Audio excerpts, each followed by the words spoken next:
आज मेरा बर्थडे है बाबू, केक को खिलाओ तब, हैप्पी बर्थडे। चलिए हम लोग देखते हैं आगे। राष्ट्रकूट वंश पढ़ाने के लिए बोले थे, चलिए तो हम लोग देखते हैं राष्ट्रकूट वंश के बारे में। रेडी आप लोग राष्ट्रकूट वंश के बारे में? चलिए,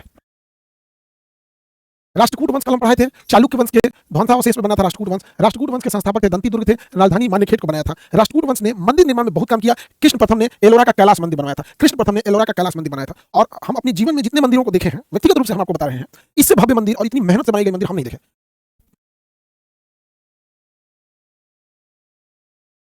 कैलाश मंदिर ऐसा है ना, ये मंदिर ही नहीं बनाया गया था। आप कभी इसे वास्तविकता में देखेंगे तो एक पहाड़ था, उस पहाड़ को पहले साइड साइड से तराशा गया है, फिर उसमें उस पहाड़ में कमरे बनाए गए हैं, उस पहाड़ में प्रवेश द्वार बनाया गया है, उस पहाड़ में पानी निकलने की जगह दिखाया गया, उस पहाड़ में कलश बनाया गया, उसी पहाड़ के अंदर मंदिर। मतलब बाहर से कोई भी पत्थर नहीं लाया गया है, एक ही पत्थर से ही बनाया गया। मोनोलिथ है, एक पत्थर से बनाया गया, एक पत्थर से बनाया गया। अगर वीडियो इसमें तो नेट है कि नहीं, डाउनलोड हो जाएगा। रुकिए आपको दिखाते हैं एलोरा का कैलाश मंदिर। कृष्ण प्रथम ने बनाया था, इसलिए आपको याद रहना चाहिए। एलोरा कैलाश टेम्पल, एलोरा का कैलाश टेम्पल इतना भव्य है, आप देखिएगा तो आपको लगेगा कि क्या हमारे जमाने के आर्किटेक्चर लोग होते थे यहाँ पर। देखिए दिखाते हैं हम इसमें से कौन सा होगा। ये देखिए,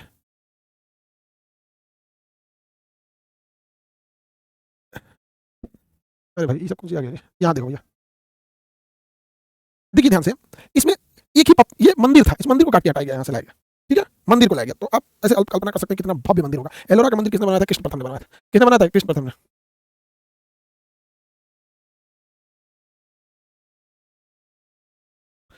अगला हम लोग देखते हैं बाबू, ध्यान से देखिए एलोरा का मंदिर में। इस वंश का अगला शासक था ध्रुव। उसके बाद इस वंश में शासक था जिसका नाम था अमोघ वंश। अमोघ वंश और ध्रुव के बारे में सवाल आएगा, और इसके बारे में आएगा आपका कौन सा भैया? राष्ट्रकूट वंश के संस्थापक, राष्ट्रकूट वंश के संस्थापक दंती दुर्ग थे। ये इस वंश के संस्थापक थे, इन्होंने राजधानी मान्यखेट को बनवाया था। बाकी कुछ याद नहीं रखना है। इस वंश का अगला शासक कृष्ण प्रथम था, जिसने एलोरा का कैलाश मंदिर का निर्माण कराया था। इस वंश का अगला शासक ध्रुव था। ध्रुव क्या किया, जब हर्षवर्धन मरा था तो हर्षवर्धन की राजधानी कन्नौज पर कब्जा करने के लिए ध्रुव पहुंच गया था। हर्षवर्धन की राजधानी कन्नौज पर कब्जा करने के लिए ध्रुव पहुंच गया महाराष्ट्र से। ये है राष्ट्रकूट वंश, यहाँ पर था राष्ट्रकूट। ये राष्ट्रकूट वालों ने कब्जा करने कहाँ चले गए? कन्नौज पर। हालांकि गुजरात से भी प्रतिहार शासक भी चले गए सब कन्नौज पर आक्रमण करने के लिए, और यहाँ से पाल शासक भी चले गए पाल। तो इधर से आया पाल, यहाँ से आया प्रतिहार, इधर से आ गया आपका ध्रुव। राष्ट्रकूट वंश से कौन आया? ध्रुव। तो क्वेश्चन ना इसे बड़ा इंटरेस्टिंग पूछता है, ये याद रखिएगा आप लोग। इंटरेस्टिंग क्वेश्चन क्या रहता है कि त्रिपक्षीय संघर्ष किस शहर पर अधिकार करने के लिए हुआ था? त्रिपक्षीय संघर्ष किस शहर पर अधिकार करने के लिए किया गया था? तो ये बड़ा इंटरेस्टिंग आ जाता है। कन्नौज पर। कन्नौज किसकी राजधानी हुआ करती थी? तो कन्नौज हर्षवर्धन की राजधानी थी। हर्षवर्धन की राजधानी थी, समझ में आ गया कि नहीं आ गया? हर्षवर्धन की राजधानी थी कन्नौज। हर्षवर्धन ने विवाह नहीं किया था, और हर्षवर्धन ने विवाह नहीं किया तो इसके कोई बाल बच्चे भी नहीं थे, इसका कोई उत्तराधिकारी भी नहीं था। तो इस पर इसके राजधानी पर अधिकार करने के लिए 3 ओर से सेनाओं का चढ़ा हुआ था। दक्षिण भारत से राष्ट्रकूट वंश, इधर से आपका पश्चिम से प्रतिहार, पूरब से पाल वंश के शासकों ने आक्रमण किया था। तो इसमें क्वेश्चन क्या पूछता है कि राष्ट्रकूट की ओर से किसने आक्रमण किया? राष्ट्रकूट की ओर से किसने आक्रमण किया? क्वेश्चन क्या पूछेगा कि राष्ट्रकूट की ओर से किसने आक्रमण किया? राष्ट्रकूट की ओर से किसने किया? ध्रुव ने किया। राष्ट्रकूट की ओर से ध्रुव ने। इसे त्रिपक्षीय संघर्ष क्यों कहते हैं? एक तो कन्नौज के लिए 3 ओर से आके लग गया। इस वंश में सबसे पहला लिखा था अमोघ वंश। अमोघ वंश जो था ये कन्नड़ भाषा का बहुत विद्वान था। अमोघ वंश, इसने कन्नड़ भाषा के 3 कवियों को अपने पास रखा था। नाम था पन्न, पुण्य और रन्न। पन्न, पुण्य, रन्न, पन्न, पुण्य, रन्न, पन्न, पुण्य, रन्न, पन्न, पुण्य, रन्न। और ऐसे आपको मजाक नहीं कर रहे बाबू, ये क्वेश्चन पूछा हुआ है कि कन्नड़ भाषा के त्रिरत्न किन्हें कहा जाता है? तो कन्नड़ साहित्य के त्रिरत्न पन्न, पुण्य और रन्न को कहा जाता है। पन्न, पुण्य और रन्न को कहा जाता है। इससे ज्यादा राष्ट्रकूट में नहीं पूछेगा। राष्ट्रकूट वंश के संस्थापक दंती दुर्ग थे, इन्होंने राजधानी मान्यखेट को बनाया था। इन्होंने चालुक्य के ध्वंसावशेष पर यानी चालुक्य के स्थान पर अपने साम्राज्य की स्थापना किया था। चालुक्य ने। आगे बढ़े, इस वंश का शासक कृष्ण प्रथम ने एलोरा का कैलाश मंदिर बनवाया था। इस वंश का शासक ध्रुव जो त्रिपक्षीय संघर्ष में भाग लिया था। इस वंश का शासक अमोघ वंश के दरबार में कन्नड़ भाषा के 3 विद्वान रहते थे, जिन्हें पन्न, पुण्य और रन्न कहा जाता था। पन्न, पुण्य और रन्न कहा जाता था। आगे बढ़े,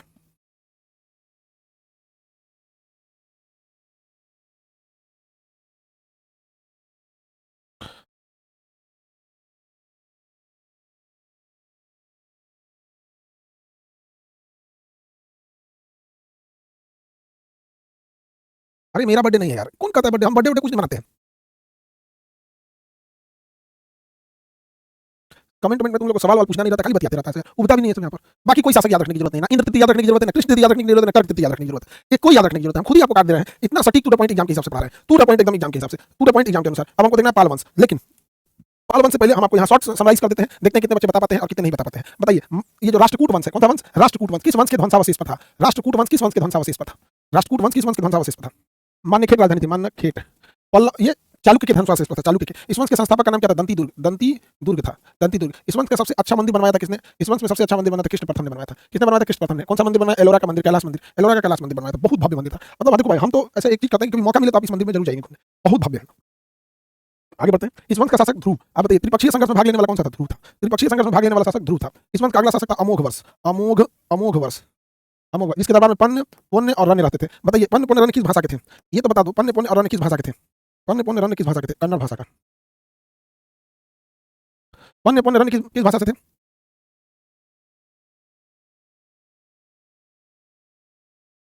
बढ़िया है, याद तो है कम से कम। सिंसियर हो तुम लोग, लेकिन बदमाश बहुत हो। ऐसा नहीं कि आप लोग सिंसियर नहीं, आप लोग हैं सिंसियर, लेकिन बदमाश बहुत है। अब ध्यान से देखिए, अब हम देखते हैं पाल वंश के बारे में। अब हम देखते हैं पाल वंश के बारे में। आप देखिए, जब हम पाल वंश पढ़ेंगे तो आपको एक चीज दिमाग में पहले से याद होना चाहिए पाल वंश में, कि यहाँ हर्षवर्धन की मृत्यु से पहले यहाँ हर्षवर्धन की राजधानी रहती है कन्नौज। तो एक चीज आपको पता है कि पाल वंश में कोई ना कोई आएगा जो कन्नौज पर आक्रमण करेगा। दूसरा एक और चीज याद होना चाहिए कि नीचे में था आपका चोल वंश। कौन सा वंश था? चोल वंश। और आपको हम पढ़ाए थे कि चोल वंश में एक शासक आया था राजेंद्र चोल। क्या नाम था? राजेंद्र प्रथम। राजेंद्र प्रथम जो था यह आके चोल पर आक्रमण कर दिया था। राजेंद्र प्रथम जो था यह आके कहाँ आक्रमण कर दिया था? चोल पर आक्रमण कर दिया था। राजेंद्र प्रथम ने आके चोल था जिसने पाल पर आक्रमण कर दिया था। तो आपको पाल वंश पढ़ने से पहले एक बात पता है कि पाल वाले जाके मारेंगे कन्नौज पर, लेकिन चोल आगे नीचे से इन्हें मार देगा। अब बस ये देखना कि पाल में कौन राजा था। महिपाल था, धर्मपाल था, गोपाल था। तीनों को याद रखना है। महिपाल, धर्मपाल, गोपाल। महिपाल, धर्मपाल, गोपाल, बस ये तीन याद रखना है। आगे बढ़े।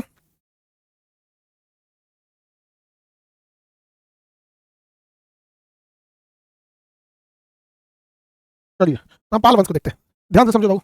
पाल वंश बंगाल में था। पाल वंश की राजधानी मुंगेर थी, क्योंकि उस समय बिहार बंगाल एक ही में था। और ये लोग बौद्ध धर्म के ब्रजयान शाखा को मानते थे। बौद्ध धर्म के ब्रजयान शाखा को मानते थे। बौद्ध धर्म के ब्रजयान शाखा को मानते थे पाल वंश में। तो पाल वंश हो गया, इसकी राजधानी मुंगेर थी। धर्म बौद्ध धर्म की मानते थे। गोपाल इस वंश के संस्थापक थे, जिन्होंने उदंतपुरी विश्वविद्यालय बनाया था। इसे ज्यादा याद रखने की जरूरत नहीं है। इस वंश का अगला शासक को आपको अच्छे से याद रखना है, धर्मपाल। देखिए, धर्मपाल था विक्रमशिला विश्वविद्यालय का बनाया था। विक्रमशिला विश्वविद्यालय भागलपुर में यहाँ ब्रजयान शाखा की शिक्षा दी जाती थी। और यही जो था कन्नौज पर आक्रमण कर दिया था। और कन्नौज पर आक्रमण करने के लिए कौन सा युद्ध हुआ था? तो त्रिपक्षीय संघर्ष हुआ था। कन्नौज पर आक्रमण करने के लिए कौन सा युद्ध हुआ था बाबू? तो त्रिपक्षीय संघर्ष स्टार्ट हुआ था। त्रिपक्षीय संघर्ष स्टार्ट हुआ था। कन्नौज पर अधिकार करने के लिए त्रिपक्षीय संघर्ष स्टार्ट हुआ था।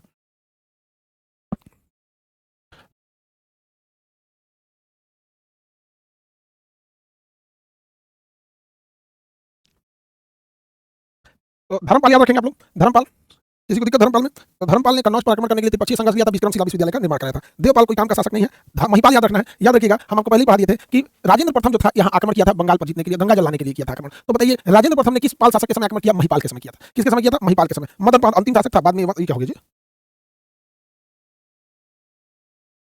हम्म। तो मदन पाल नहीं याद रखना है आपको। आपको धर्मपाल संस्थापक याद रखना है, गोपाल, धर्मपाल, और अंतिम याद रखना है महिपाल। महिपाल के समय आक्रमण हो गया था। महिपाल के समय क्या हो गया था? आक्रमण हो गया था। देखिए, एक बार हम दोबारा आपको बता देते हैं बंगाल के इसमें। ये हो गया आपका बंगाल। यहाँ पर है बंगाल। बंगाल में कौन सा वंश था भैया? पाल वंश। पाल वंश था बंगाल में। पाल वंश में पहला शासक बताइए था गोपाल। उसके बाद से बताइए, गोपाल के बाद धर्मपाल। गोपाल के बाद कौन सा था भैया? धर्मपाल। उदंतपुरी विश्वविद्यालय बनाया था धर्मपाल ने। इसके बाद देखते हैं महिपाल। महिपाल, महिपाल के समय किसने आक्रमण किया था? तो महिपाल के समय दक्षिण भारत से आया था राजेंद्र चोल। राजेंद्र चोल ने बंगाल पर आक्रमण किया था। बंगाल के अगर तीन राजा याद रहेंगे तो आपका काम एनफ हो जाएगा। बताइए, अब इसमें हम एक एक चीज पे लिखते जाते हैं। बताइए, तो त्रिपक्षीय संघर्ष, त्रिपक्षीय संघर्ष किसने किया? तो धर्मपाल ने किया। राजेंद्र चोल, राजेंद्र प्रथम ने आक्रमण कर दिया। राजेंद्र प्रथम ने आक्रमण किया, इनके समय किया था। चोल, बताइए, तो पल्लव पाल वंश के संस्थापक थे गोपाल। पाल वंश कहाँ था? बंगाल में। राजधानी कहाँ थी? मुंगेर। उस समय बिहार बंगाल एक ही में हुआ था मुंगेर। पाल वंश जो था ये त्रिपक्षीय संघर्ष में भाग लिया। तो धर्मपाल ने त्रिपक्षीय संघर्ष में भाग लिया। अब महिपाल को आगे पीट दिया नीचे से, राजेंद्र प्रथम पीट दिया, राजेंद्र प्रथम। वहीं अगर आप यहाँ देखिएगा राष्ट्रकूट वंश को, किस वंश को? राष्ट्रकूट वंश को। यहाँ है राष्ट्रकूट।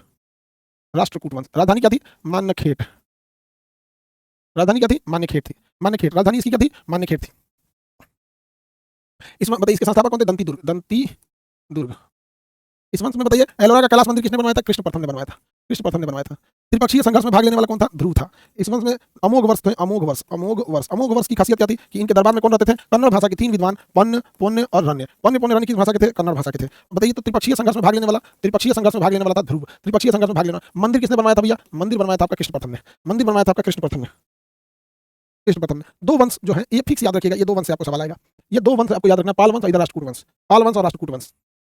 पाल वंश और राष्ट्रकूट वंश, ये दो वंश को ध्यान से देख लीजिए। आपको 1 मिनट का समय देते हैं, फिर आपको फटाक से क्वेश्चन पूछेंगे दोनों से मिटा के। फिर हम आगे बढ़ेंगे सेन वंश और प्रतिहार वंश के बाद, फिर दिल्ली सल्तनत आ जाएगा।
चलिए, सेन वंश में कुछ याद नहीं रखना है। सेन वंश में बस याद रखना है, दरबारी कवि नाम थे जयदेव, जिन्होंने गीत गोविंद लिखा। लक्ष्मण सेन के दरबार में गीत जयदेव रहते थे, जिन्होंने गीत गोविंद लिखा है। बाकी नहीं पूछता। चलिए, हम आपसे सवाल पूछते हैं, आपको बताना होगा। बताइए, तो कैलाश मंदिर किसने बनवाया?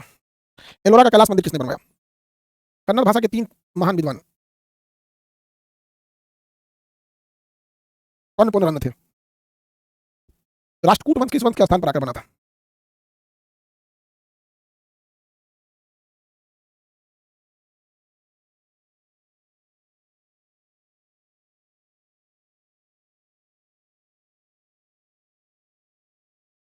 वह राष्ट्रकूट शासक जिसने त्रिपक्षीय संघर्ष में भाग लिया। वह राष्ट्रकूट शासक जिसने त्रिपक्षीय संघर्ष में भाग लिया। पाल वंश की राजधानी क्या होती थी? पाल वंश की राजधानी, चलिए ठीक है, मुंगेर। पाल वंश जो था उसके संस्थापक, पाल वंश के संस्थापक, पाल वंश के संस्थापक गोपाल थे। पाल वंश का वह शासक जिसने त्रिपक्षीय संघर्ष में भाग लिया। पाल वंश का वह शासक जिसने त्रिपक्षीय संघर्ष में भाग लिया।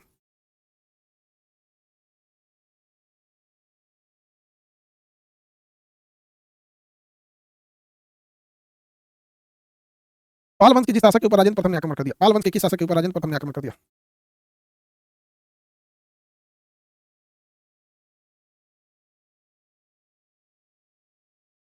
चलिए, पाल वंश के अंत हुआ जो था, पाल वंश के यहाँ जो नौकरी करने वाले थे लोग, वो सेन वंश वाले थे, जिन्हें हम सामंत सेन कहा जाता था। सेन वंश में सामंत सेन इस वंश के संस्थापक थे। इसमें से एक ही सवाल आता है, आज तक एक ही सवाल पूछा है, और देखिएगा ध्यान से, पूरा डिटेल लिख देता है। लिखता है कि गीत गोविंद के रचनाकार जयदेव किसके दरबार में रहते थे? लक्ष्मण सेन के। तो क्वेश्चन क्या पूछेगा, ध्यान से समझिएगा। गीत गोविंद नामक पुस्तक के रचनाकार जयदेव, ये क्वेश्चन में दे देता था, किसके दरबार में रहते थे? लक्ष्मण सेन के। किसके दरबार में? लक्ष्मण सेन के दरबार में।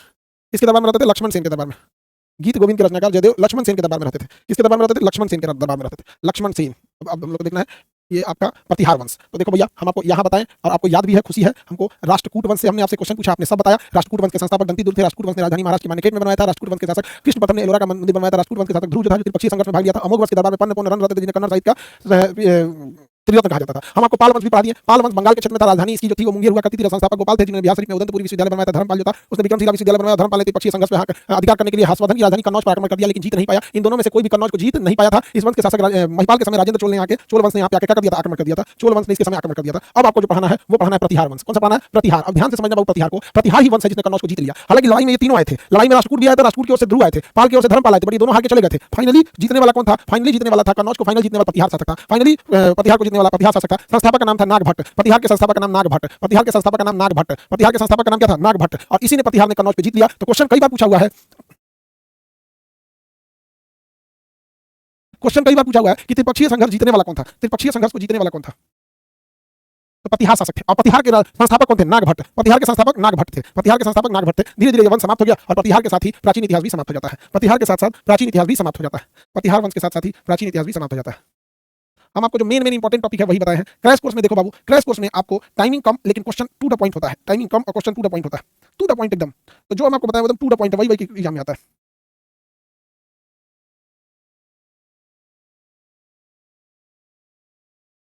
इंग्लिश में दे दीजिए। इंग्लिश में कैसे देंगे बाबू? अभी वाला बैच हिंदी मीडियम में ही है। और दूसरा क्या है कि 11 तारीख, यानी कल 11 तारीख है, कल वर्ल्ड मैप स्टार्ट है, इंडियन मैप कल 11 तारीख है, इंडियन मैप स्टार्ट है।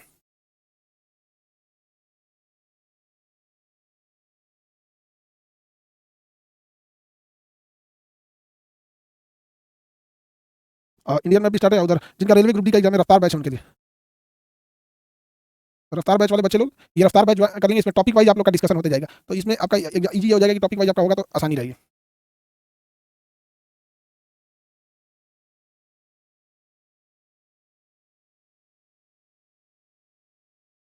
ठीक है। तो प्राचीन इतिहास आप लोग को कल रिवीजन करके आएंगे। आप लोग प्राचीन इतिहास का क्या करना है? रिवीजन करके आना है।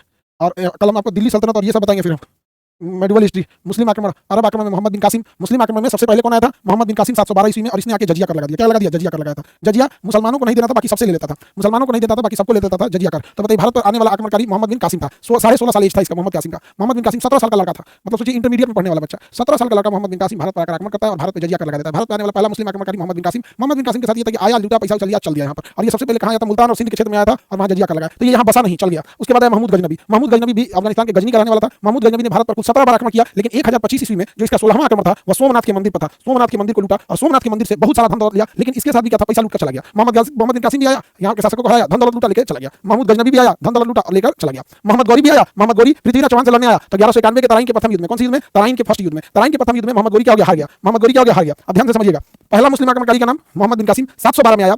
मुल्तान और सिंध को हराया, यहाँ जजिया कर लगाया, यही इसका क्वेश्चन आएगा। महमूद गजनबी कितनी बार आक्रमण किया? 17 बार आक्रमण किया। इसका 16वां आक्रमण 1025 में था, जो सोमनाथ के मंदिर को लूटा था। तो सोमनाथ के मंदिर को लूटने वाला महमूद गजनबी, जजिया लगाने वाला मोहम्मद बिन कासिम, सोमनाथ के मंदिर को लूटने वाला महमूद गजनबी। अब आया मोहम्मद गोरी जो भारत में आक्रमण किया तो पृथ्वीराज चौहान से किया। किससे किया? पृथ्वीराज से किया। पृथ्वीराज चौहान से युद्ध किया और यह युद्ध 2 बार हुआ था। 2 प्रमुख युद्ध हुआ था पृथ्वीराज चौहान से। एक 1191 का तराइन का प्रथम युद्ध। इसमें पृथ्वीराज चौहान जीत गए थे, लेकिन तराइन के द्वितीय युद्ध में जयचंद से मिलकर मोहम्मद गोरी ने पृथ्वीराज चौहान को हरा दिया था। तो पृथ्वीराज चौहान तराइन के प्रथम युद्ध में जीते थे और तराइन के द्वितीय युद्ध में कौन जीत गया? मोहम्मद गोरी। और मोहम्मद गोरी भी चल गया। तो जितने विदेशी आक्रमणकारी थे सब ना एक चीज इस रहते नहीं थे सब, लेकिन मोहम्मद गोरी की बेटी जो थी ना, ये फंस गई थी इसी के एक नौकर से, गुलाम से, जिसका नाम था कुतुबुद्दीन ऐबक। तो इसकी बेटी फंस गई किससे? ऐबक से। किससे फंस गई? ऐबक से फंस गई। इसी के गुलाम से फंस गई, ऐबक से। एक बेटियां फंस गई, क्या गौरिया की बेटियां फंस गई। तो गौरिया कहा कि तोरा हम अपने घर ले जाएंगे, अफगानिस्तान में कितना बेइज्जती होगा, भग तोरा हम नहीं ले जाएंगे। लेकिन बेटी थी क्या करता? तो बेटी का ब्याह किया अपने ही गुलाम से और उसको भारत सौंप दिया, कहा कि यहाँ हराइए दिए हैं, यही रहो, हम देखने नहीं आएंगे, और चल गया। और यह सब ससुरा ऐबका आया और पूरा खानदान बो दिया और 500 सालों तक शासन रहा, जिसमें 300 सालों तक दिल्ली सल्तनत का शासन रहा था और 300 सालों तक मुगल सल्तनत का शासन रहा, यानी लगभग 600 सालों तक शासन रहा। खाली एक लड़कियां फंस गई थी तब, नौकरवा से नहीं फसल रहती ना, यो चल गया था। आज बताइए, मोहम्मद बिन कासिम चल गया जजिया कर लेके,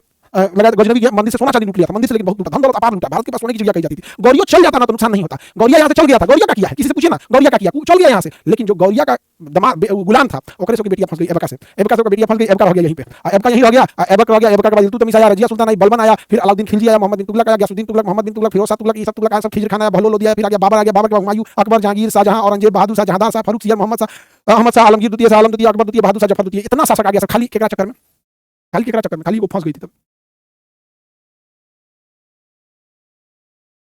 सोचिए सर, इतना फास्ट क्यों बता रहे हैं बाबू? क्रैश कोर्स में फास्ट ही चला जाता है, क्रैश कोर्स में फास्ट चला जाता है। जय भवानी एकदम। बाबू हम उन तीनों जगहों को देखे हैं चित्तौड़गढ़ में जहां जौहर हुआ था। आपका हृदय विचलित हो जाएगा जब आप उस क्षण को देखेंगे, जब 10-10 हजार 20-20 हजार रानी वैसे ही सज धज के, नहीं कि मरने जा रहे हैं तो आंख में कोई डर, ये चीज सज धज के परिधान पहनकर फांस के मृत्यु को और अग्नि में खुद को झोंक देने वाली वो छतरानियां, हम तो चित्तौड़गढ़ के किला में जाके देखे हैं। वहां पे चित्तौड़गढ़ में हम लोग को धूप बर्दाश्त नहीं हो रहा था, धूप लग रहा था ना तो बर्दाश्त नहीं हो रहा था, इतना गर्मी पड़ रही थी। वही समझ में आता था कि ये जल कैसे गई लोग, ये लोग बाप रे बाप। आप देखिएगा तो दिल दहल जाएगा। मैप फास्ट नहीं चलेगा, मैप जैसे चलता है मैप चलेगा। क्रैश कोर्स का मतलब होता है फास्ट चलने वाला कोर्स, क्रैश कोर्स का मतलब होता है फास्ट चलने वाला कोर्स।